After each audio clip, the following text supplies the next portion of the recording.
New York রাজনীতিতে বর্তমানে সবচেয়ে আলোচিত নাম জোহার মামদানি।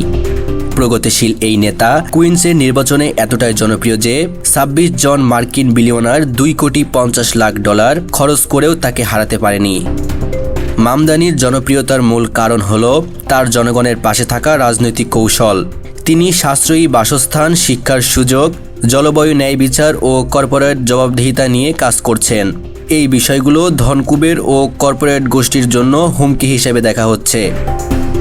বিলিয়নারদের প্রচারণার লক্ষ্য ছিল মামদানিকে চরমপন্থী বা অভ্যন্তরীণ বিপদ হিসেবে চিত্রিত করা।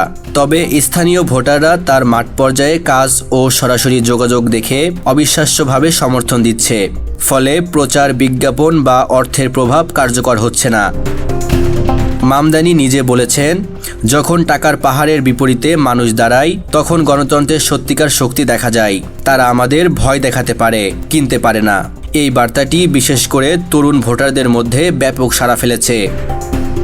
রাজনৈতিক বিশ্লেষকরা মনে করছেন, মামদানির জয় শুধু এক প্রার্থীর বিজয় নয়, এটি ধন সম্পদের রাজনীতি বনাম জনগণের রাজনীতির প্রতীকী লড়াই।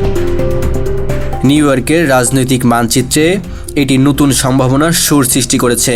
নিউ ইয়র্কের সাধারণ জনগণ এখন একরকম আত্মবিশ্বাস ও আশা নিয়ে দেখছে যে অর্থের পাহাড়ও যদি জনগণের সমর্থনের বিপরীতে দাঁড়ায় তবে তা কার্যকরী প্রভাব ফেলতে পারে না। ২৬ জন ধনকুপের $2.25 কোটি খরচ সত্ত্বেও মামদানির জয় প্রতীয়মান করল যে জনগণই শেষমেশ গণতন্ত্রের আসল শক্তি।